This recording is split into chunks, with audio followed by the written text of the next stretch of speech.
लोकसभा चुनाव 2029 में क्या एक बार फिर से भारतीय जनता पार्टी की एनडीए की सरकार बनेगी या फिर वहीं इंडी अलायंस मुख्य विपक्षी अलायंस बनाएगा सरकार, जानेंगे आज की इस वीडियो में। लोकसभा चुनाव 2029 का सबसे ताज़ा व लेटेस्ट ओपिनियन पोल।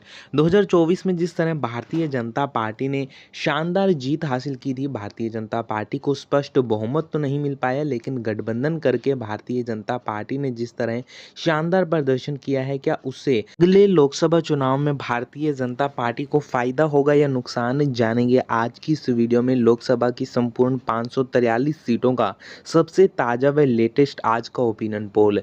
जी हाँ दोस्तों, आज की डेट में अगर लोकसभा इलेक्शन होते हैं तो क्या एक बार फिर से नरेंद्र मोदी बनेंगे प्रधानमंत्री या फिर वहीं राहुल गांधी बनेंगे प्रधानमंत्री, जानते हैं आज की इस वीडियो में ओपिनियन पोल के जरिए क्या निकल रहे हैं समीकरण।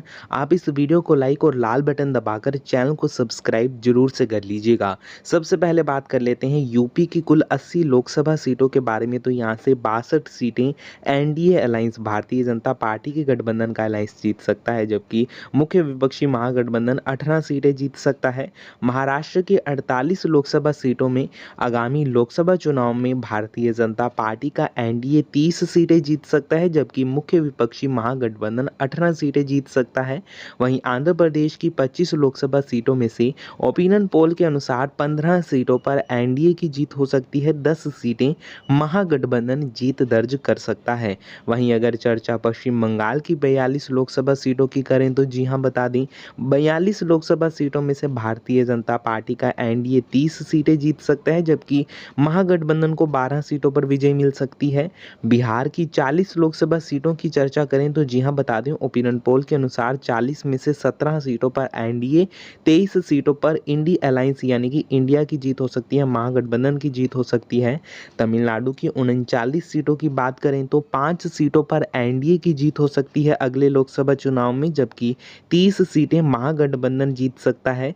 इसी के साथ मध्य प्रदेश की 29 लोकसभा सीटों की चर्चा करें तो जी हाँ बता दें, ओपिनियन पोल के अनुसार 29 में से 19 सीटें एनडीए जबकि 10 सीटें महागठबंधन जीत सकता है। इसी के साथ कर्नाटक की कुल 28 सीटों की चर्चा करें तो 13 सीटों पर एनडीए, 15 सीटों पर मुख्य विपक्षी महागठबंधन इंडी अलायंस की जीत हो सकती है। यहाँ पर इंडी अलायंस मजबूत माना जा रहा है। गुजरात की 26 लोकसभा सीटों की बात करें तो ओपिनियन पोल के अनुसार 26 में से 20 सीटों पर एनडीए, 6 सीटों पर इंडी अलायंस की विजयी हो सकती है। इसी के साथ अगर चर्चा राजस्थान की 25 लोकसभा सीटों की तरफ करें तो 25 में से 18 सीटों पर एनडीए, 7 सीटों पर इंडी अलायंस मुख्य विपक्षी गठबंधन की जीत हो सकती है। साथ अगर चर्चा ओडिशा की कुल 21 लोकसभा सीटों की करें तो ओपिनियन पोल के अनुसार 21 में से एनडीए 12 सीटें जीत सकता है, इंडी अलायंस 2 सीटें जीत सकता है, जबकि अन्य में बीजू जनता दल 7 सीटों पर विजयी हो सकता है। इसी के साथ अगर चर्चा केरल की 20 लोकसभा सीटों की करें तो 1 सीट पर एनडीए, 19 सीटों पर महागठबंधन, जबकि अन्य के खाते में 0 सीटें हाथ लग सकती हैं। चर्चा कर लेते हैं अगले क्षेत्र की ओर, तो अगला क्षेत्र तेलंगाना है। तेलंगाना की कुल 17 लोकसभा सीटों में से 2 सीटों पर एनडीए, 15 सीटों पर इंडी अलायंस की जीत हो सकती है। अन्य की बात करें तो अन्य के खाते में 0 सीटें जा सकती हैं। कि तेलंगाना में भी इंडी अलायंस मजबूत माना जा रहा है। संपूर्ण अभी तक 543 सीटों में से 440 सीटों पर ओपिनियन पोल के आंकड़े आपकी स्क्रीन पर आ चुके हैं। 440 सीटों में से 244 सीटें एनडीए जीत सकता है, जबकि 185 सीटें इंडी अलायंस जीत सकता है। अन्य के खाते में 11 सीटें जाती हुई नजर बन रही हैं। पिछले लोकसभा चुनाव में एनडीए के खाते में 293 सीटें के साथ वर्तमान में सरकार चल रही है 2024 के इलेक्शन में। इसी के साथ अगर चर्चा असम की कुल 14 सीटों की कर लें तो 11 सीटें एनडीए जीत सकता है, जबकि इंडी अलायंस 3 सीटों पर विजयी हो सकता है। अन्य की बात करें तो अन्य को 0 सीटें मिल सकती हैं। झारखंड की चर्चा करें तो कुल 14 सीटों में से एनडीए 4 सीटें जीत सकता है, इंडी अलायंस 10 सीटें, अन्य के खाते में 0 सीटें हाथ लग सकती हैं। इसी के साथ अगर चर्चा कर लेते हैं पंजाब की कुल 13 लोकसभा सीटों के बारे में, तो 13 लोकसभा सीटों में से एनडीए 3 सीटें जीत सकता है, महागठबंधन 7, अन्य के खाते में 3 सीटें जा सकती हैं। इसी के साथ चर्चा अगर छत्तीसगढ़ की 11 सीटों की बात करें तो 11 सीटों में से 6 सीटों पर एनडीए की जीत हो सकती है, 5 सीटों पर इंडी अलायंस, अन्य के खाते में 0 सीटें जा सकती हैं। इसी के साथ अगर चर्चा अगले क्षेत्र की कर लेते हैं, अगला क्षेत्र हरियाणा है। हरियाणा की कुल 10 लोकसभा सीटों में से 7 सीटों पर एनडीए, 3 सीटों पर इंडिया अलायंस, अन्य के खाते में 0 सीटें जा सकती हैं। चर्चा अगर दिल्ली की 7 लोकसभा सीटों की करें तो ओपिनियन पोल के अनुसार 7 सीटों में से अगले लोकसभा चुनाव 2029 में एनडीए 4 सीटें यहां से जीत सकता है, जबकि महागठबंधन इंडिया अलायंस 3 सीटें जीत सकता है। चर्चा अगर जम्मू कश्मीर की 6 लोकसभा सीटों की करें तो 4 सीटें एनडीए जीत सकता है, 2 सीटें महागठबंधन के पाले में जा सकती हैं। अन्य की बात करें तो अन्य के खाते में 0 सीटें जा सकती हैं।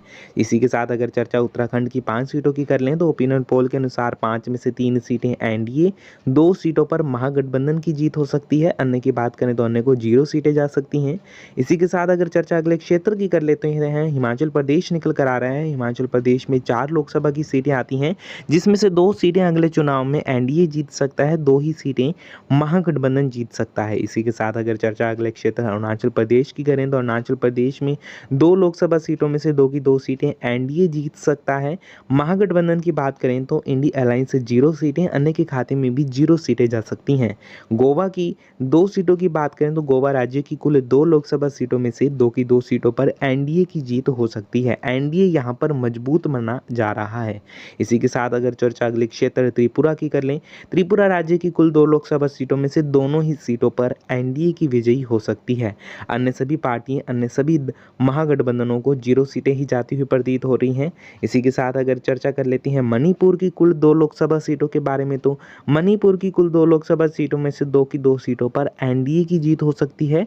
2029 में एक बार फिर से एनडीए की सरकार आती हुई नजर बन रही है। प्रधानमंत्री नरेंद्र मोदी एक बार फिर से सत्ता वापसी करवा सकते हैं एनडीए की। मेघालय की अगर 2 सीटों की बात करें तो 2 की 2 सीटें पर एनडीए की जीत हो सकती है। इसी के साथ अगर चर्चा कर लेते हैं नागालैंड की 1 लोकसभा सीट के बारे में तो यहाँ की कुल 1 लोकसभा सीट पर एनडीए विजयी हो सकता है। अन्य की बात करें तो अन्य के खाते में सभी को 0 सीटें जाती हुई प्रतीत हो रही हैं। ओपिनियन पोल के अनुसार सिक्किम की 1 सीट एनडीए जीत सकते हैं, यहाँ से इंडिया अलायंस के पाले में 0 सीटें जा सकती हैं। चर्चा कर लेते हैं अगले क्षेत्र की ओर तो अगला क्षेत्र मिजोरम निकल कर आ रहा है। जी हाँ दोस्तों, बता दें मिजोरम की 1 लोकसभा सीट पर माना जा रहा है कि एनडीए की विजयी हो सकती है। महागठबंधन इंडिया अलायंस से 0 सीटें, अन्य के खाते में 0 सीटें जा सकती हैं। इसी के साथ अगर चर्चा केंद्र शासित प्रदेश की कुल 6 सीटों की कर लें तो 6 सीटों में से 4 सीटों पर एनडीए, 2 सीटों पर इंडिया अलायंस, अन्य के खाते में 0 सीटें। कुल 543 लोकसभा सीटों पर माना जा रहा है आगामी इलेक्शन 2029 में एनडीए की सीट शेयर में इजाफा देखने को मिल सकता है। भारतीय जनता पार्टी की सीटें बढ़ सकती हैं। 305 सीटें एनडीए जीत सकता है, जहां वर्तमान में 293 सीटों के साथ केंद्र में एनडीए की सरकार है, भारतीय जनता पार्टी के अलायंस की सरकार है।